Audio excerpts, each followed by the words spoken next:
Hello, and welcome back to Empower Your Menopause podcast, where we talk about all things health, hormones, and happiness. We are your hosts here, coaches James and Juli from Fabulous Beyond 40. Today, we're going to launch something a little bit new, and that is going to be hot topics and hot flashes. So we're going to do a monthly roundup of different things where we find headlines, what's coming up in the news, what new information is out there about the menopause world. Things like what women are Googling at 2 a.m. and some of the headlines that are making us quiver, and questions that we're hearing most from both our listeners and our clients. So it's going to be a mix of things that you may find fascinating, frustrating, and maybe an occasional facepalm-worthy thing. So, James, you want to start out with what you found first? Sure, yeah. So the story this week that was in the Independent newspaper here in the UK about a lady, Karen Davey. We talk a lot about the medical gaslighting that happens with women over the years and how menopause symptoms are often mistaken for something else or vice versa. And unfortunately, Karen's been in this terrible place where she had some cancer symptoms and she went to a doctor to talk about them, but they were mistaken for signs of the menopause, and now she's unable to walk. So this is not I'm not bringing this to the table as a story of blame game, but I think it's interesting how after all these years, and particularly the last 5 years or so, the menopause has become a big topic, a big subject of discussion. And here we are once again, where somebody somewhere is confusing some of the experience that Karen was having, things like hot flushes, fatigue, loss of appetite. This is only a year and a half ago. She assumed they were menopause symptoms. She took them to a GP, and they actually thought it was just the menopause, but her symptoms then worsened. And then she was given the news that she was stage 4 non-Hodgkin lymphoma in her kidneys. She had a tumour wrapped around her spinal cord. So an obviously awful, tragic case. I think it's worth just bringing it up to talk about it, to talk about when people should assume it's menopause, when people think the symptoms could be something more serious, and how do we get around that. So Julie, you talk a lot about gaslighting of midlife women in when it comes to healthcare. What are your thoughts on this and what happened to this lady?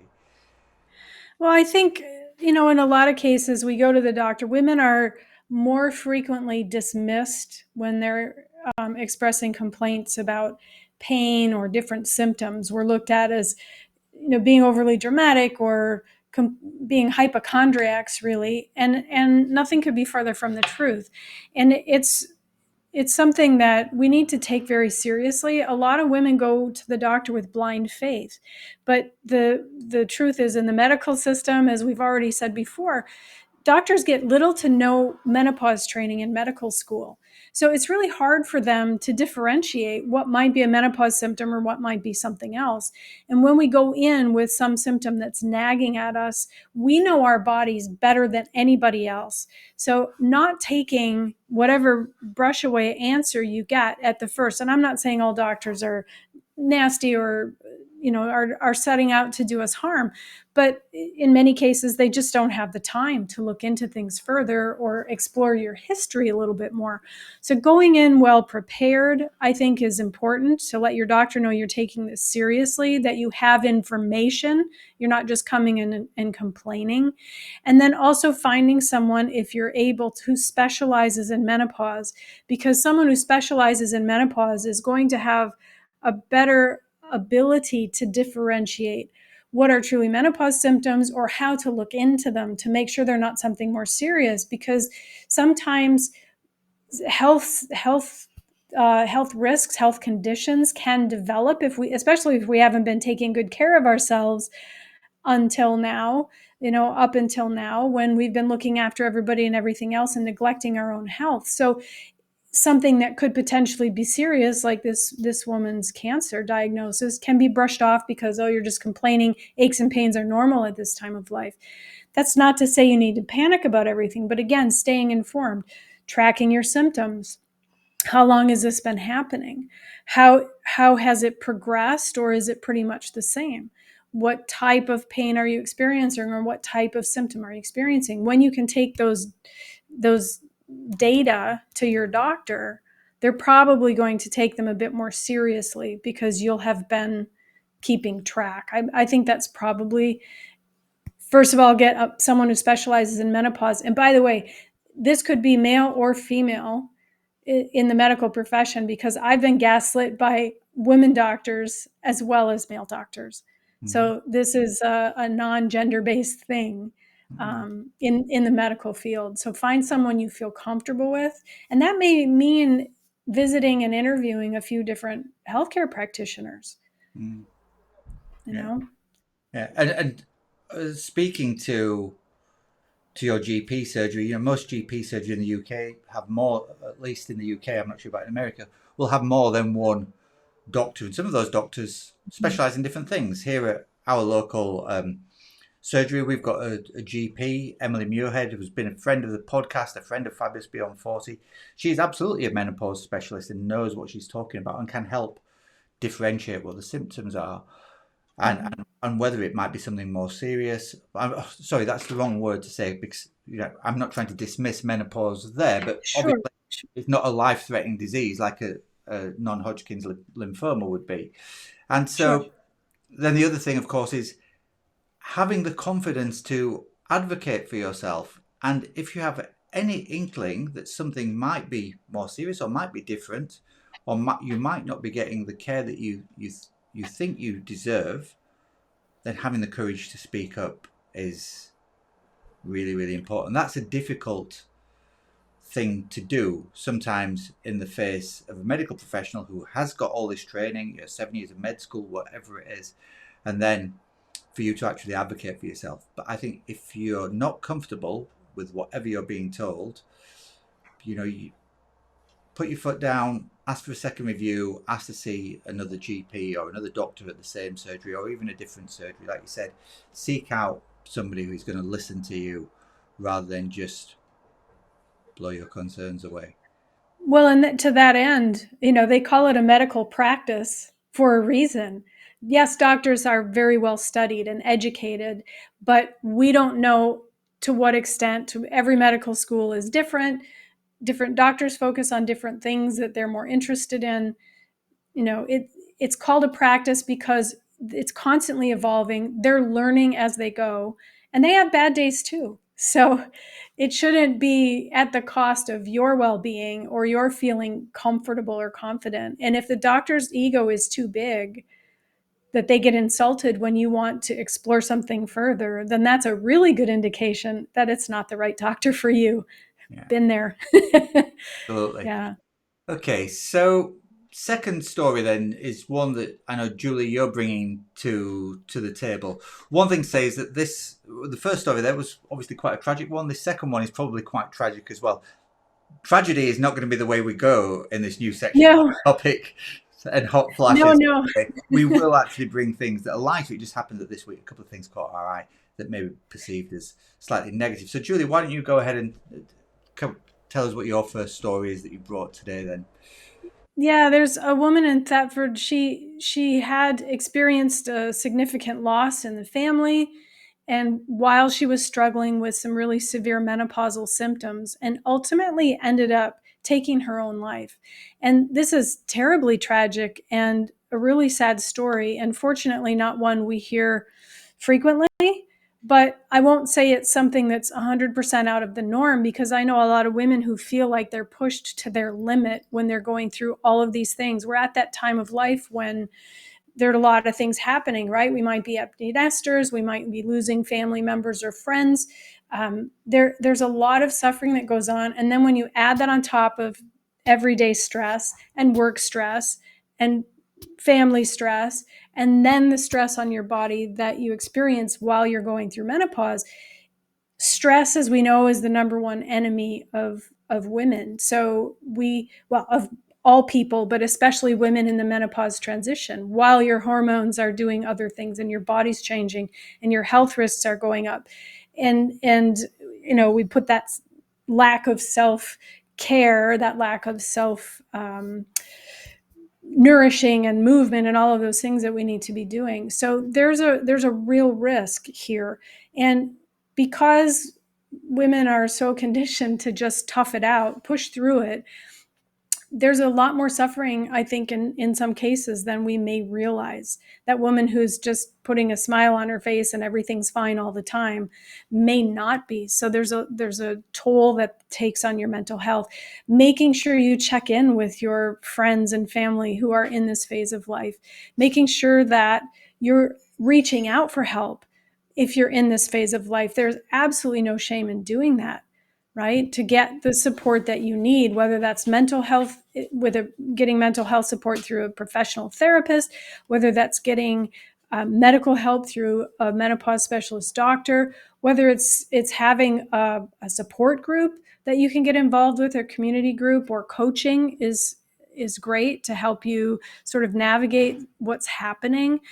But I think that there's never any shame in asking for help.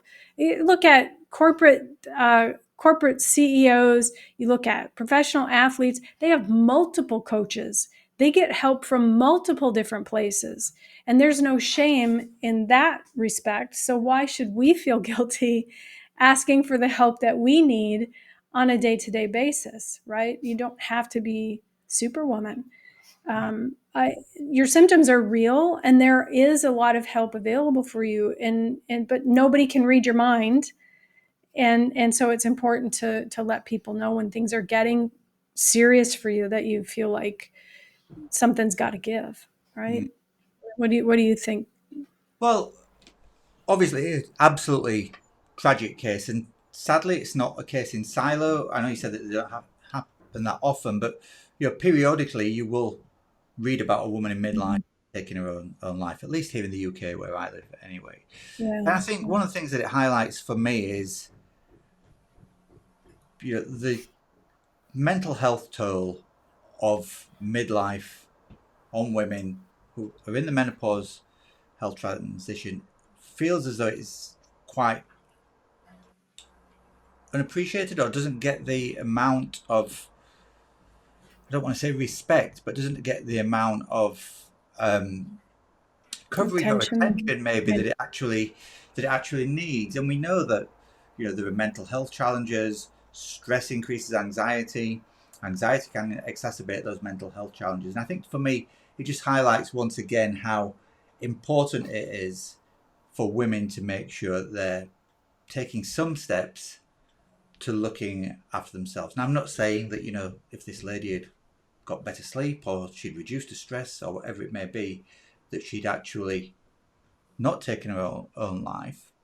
But if she'd sought help from somebody, then perhaps that might have been a step that would have helped. And so for me, again, it brings back this idea of advocating for yourself, reaching out where you need help, making sure that you get the help that's appropriate, whatever that may be, and the support that you need to help at this crucial time of life. Because we know that it can be a time of incredible renewal as well on the positive side, right? It's not all negative. You can take this experience, and some women can create incredible new journeys for their life. And our hope is that over time, all women can see the menopause transition like that, rather than seeing it as the end of something. See it as the beginning of something new. So I think that's really, really important. Shall we move Yeah. on to story number 3? Yes, let's. This is a little happier.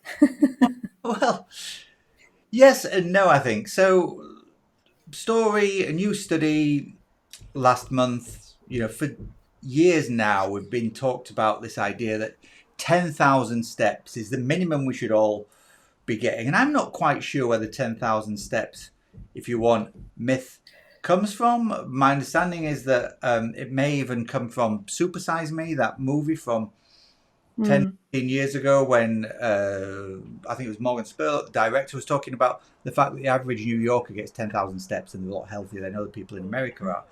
And so, Well, either that or it comes from the sports, the tracker, watch trackers, well, I think fitness at the same trackers. time, really, didn't the idea of a fitness tracker counting your steps and that thing. It seems to roll into one somewhere in the annals of my memory. But anyway, new research has shown that just 7,000 steps a day can be enough to boost your brain power.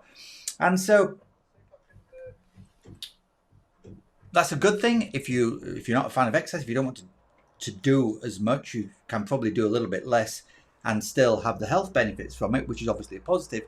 One of the things that slightly riled me about this was the way that it was reported in some sections of the media, where it was like, rejoice, you don't have to do 10,000 steps anymore. You can get away with just 7,000. So instead of sort of like reporting it as something mildly encouraging, but saying, yeah, still push on, it felt as though the reporting around it was a bit like, don't stretch yourself anymore. Don't go for 10,000. It's too hard.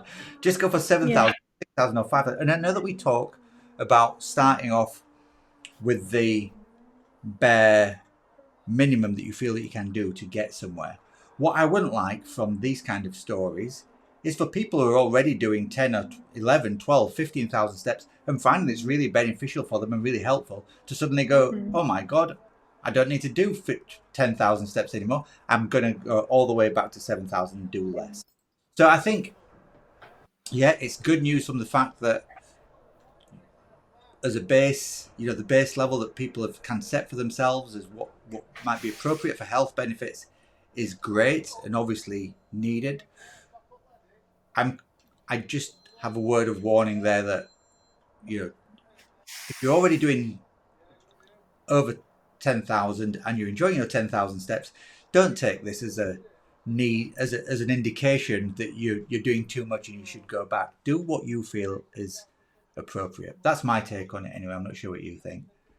No, I feel the same way. And I don't know where we started having this mindset of doing the bare minimum.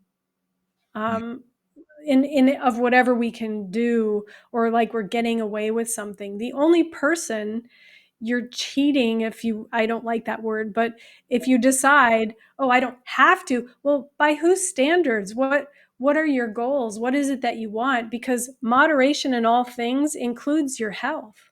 So if you are cutting back and cutting back and cutting back to do only the minimum that you need to do to stay alive, it's kind of like the nutrient recommendations that we see on from the FDA and other bodies, right?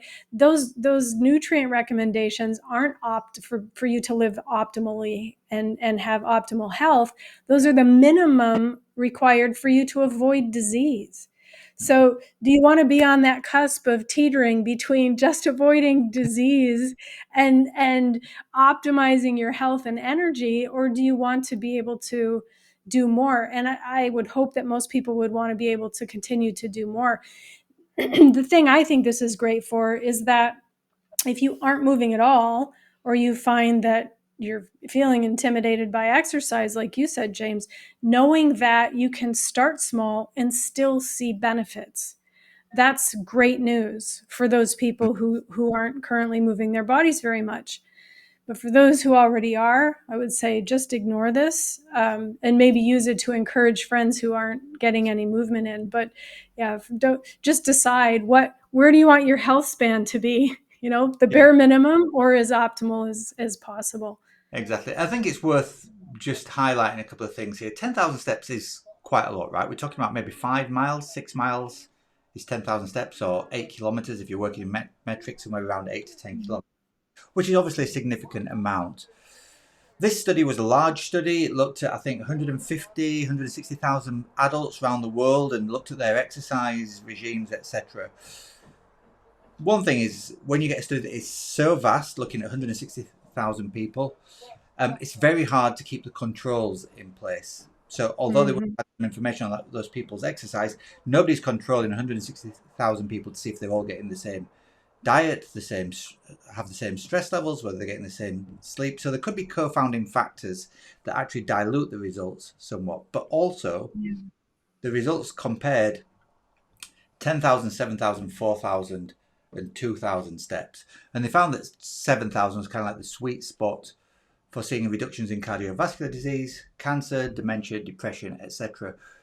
But that was in comparison to people who had a relatively sedentary lifestyle and we're only doing 2,000 steps a day, which is kind of like your average get up and not really do very much, walk to the bus to get the bus to work or whatever it may be. And Yeah, so 7,000 steps is still a relatively significant amount, but let's bear in mind as well that the increase in longevity, etc., is not just a standalone thing, it's in comparison to people who are getting no exercise at all. And so sure. the more exercise you do, you know, the more you should see those stats increase. So if you are doing 10,000, as I said, and you're happy with it, continue doing your 10,000. Don't take this as an indication that you should drop back down to 7,000. Sure. Well, and that's, I mean, it's lifespan versus health span, right? I mean, it's fantastic if you can, fantastic if you can live until you're 100 years old, but if the last 30 or 40 years of your life are sick and not able to do anything and miserable, uh, then that's not really a goal to shoot for. Yeah. Yeah. Yeah. Cool. Okay, So so next story. Our old friend alcohol rears its head. Now, in the past, we've had a past episode of the podcast with our good friend Holly Walsh, who's an alcohol-free coach. If this section affects you, then do go back and listen to that one. I can't remember the actual episode number, but we'll put a link into it in the show notes. But this is from NBC News. Julie, what was NBC News telling us about alcohol and women's health? this probably won't surprise anybody, but there's new data showing that alcohol-related deaths um, are rising among women, and especially middle-aged women, and there are a lot more long-term health impacts or health effects than probably what has been previously reported. So we're not the alcohol police. We're not here to judge anybody. I like a nice glass of wine every now and again as well. But there is a place where when you think about how stress affects your body, the changes of menopause affecting your body, and social drinking. And I know there's a lot of humor. There are a lot of humorous posts I see on social media these days about how wine is the savior of women at this time of life. But that's not really the case. And again, having a glass of wine now and again because you enjoy it, or some other kind of drink, that's completely up to you. But understanding what it does in your body and to your body, and thinking about the reasons that you're drinking, right? Is it to relieve stress? Is it to try to sleep better? Is it for some other reason than you enjoy the drink? Because that might be something worth considering. We don't want anybody to shorten their lifespan because they feel like that's the thing that's going to help them manage their stress or manage their menopause symptoms, when in fact alcohol can exacerbate many of your menopause symptoms, and it creates inflammation in the body, which can increase your risks of other things that you're more at risk for during this phase of life. Because inflammation, of course, can tie into many other problems like heart disease, diabetes, arthritis, um, cognitive decline, that sort of thing. So we're not shaming anybody. Like I said, there's absolutely no reason to never, ever, ever, ever have alcohol again if it's something that's part of your culture, part of your life. But thinking about how and why and how often and how much is probably a good thing to start doing at this phase of life, especially because we're looking at blood sugar balance, we're looking at just so many different things, and it's one of those things that we can easily live without, um, and still have some really fun times. And now these days they're coming out with so many alcohol-free versions of things that are actually quite good. Yeah. I think the interesting thing for me about this particular study and the results that we're looking at is that I think the study was showing that since 2020, alcohol-related deaths amongst women have more than doubled. The thing is that is actually directly correlated to increased alcohol consumption by women according to the study. So women are drinking more, they're getting more sick, and more women are dying because of it. And so I suppose the message is, once again, like you said, no demonizing, no nothing. Be aware of what alcohol does, how it affects your body. And if you are thinking of cutting down, there are definitely ways and means to help with that, whether it's through someone who does alcohol free coaching, like our friend Holly, or going and seeing somebody if you feel as though there's something deeper going on.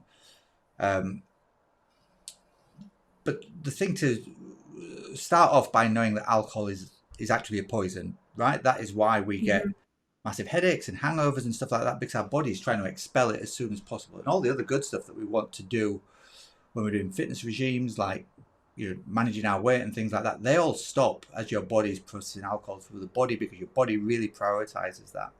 So I think that is a place to start your self-knowledge of drinking, and then it's up to you. If you want to take the risk, that's absolutely fine. But I think it's just worth knowing what it does to you. And I think this study shows that there's a direct correlation between increased drinking and increased alcohol related deaths. And then it's up to the individual to make their own choice, I guess, about that is something that they're happy with, and at what levels do they want to drink, if they want to continue drinking. Well, and the other thing I remember reading is that women don't process alcohol as effectively or efficiently as men do, so it stays in our body longer, and so the effects of it can also hit us much more strongly. And I know a lot of times somebody's buying a round of drinks, they buy the round of drinks whether your glass is empty or not. You try to keep up, right? Because that's the social thing to do. But we shouldn't ever try to match one for one the drinks that our male counterparts are consuming, because our body just cannot process it as quickly. And that I could see why that would contribute potentially to some of the problems that are happening with women drinking more, because it's important. Yeah. We are different. Not small men, as we keep saying. We are not small men. No. Right. So do you want to talk about the last article, or should we go straight into what we're finding on Google? Let's, because we're coming up to the end of the half hour or so, and we're going to run over anyway, let's go straight to what women are Googling, because I know that this is something you were looking into this morning as part of our own research.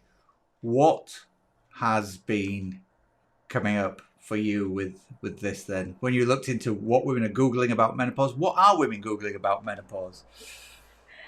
What really, I don't want to say shocked me, but I think what really got me when I saw the results is that the top searches are, what does Oprah or Drew Barrymore or Jennifer Aniston or Naomi Watts or Halle Berry recommend for menopause? Now, I know that these big names have been in the public eye. They're actresses and celebrities who we respect. And they have been advocating for menopause support, which I think is absolutely amazing. However, none of these people is a doctor. Not one of them is a doctor or a medical expert or a health expert. These are women who are going through their own change. And when I looked, I know we trust them. They're more visible than anywhere else. But when I looked, every one of them, save maybe one, is promoting a specific product with their name. They're partnering with companies so that they're making money from the products that you buy that they recommend. And there's nothing wrong with that. I mean, it's a free market, and if they find products they believe in and they want to promote, fantastic. However, generic and sponsored advice isn't the way to get healthy. It's not the best thing. I have a collection, and at some point I will share it. I'm going to make some kind of board. I am amassing a collection of screenshots from all of these miracle products and solutions from companies who are preying on women's dare I say, desperation, because I understand what it's like to be up at 2 a.m. and feeling awful and why can't I sleep? And I got to figure something out, right? You want to search for those answers. But the best answer is an individual answer. There's no one size fits all in women's health, and especially not in menopause. For the list of 100 plus symptoms that women experience in menopause, every woman is going to experience it differently. So finding a celebrity's solution or your friend or your aunt, what worked for them isn't necessarily going to work for you.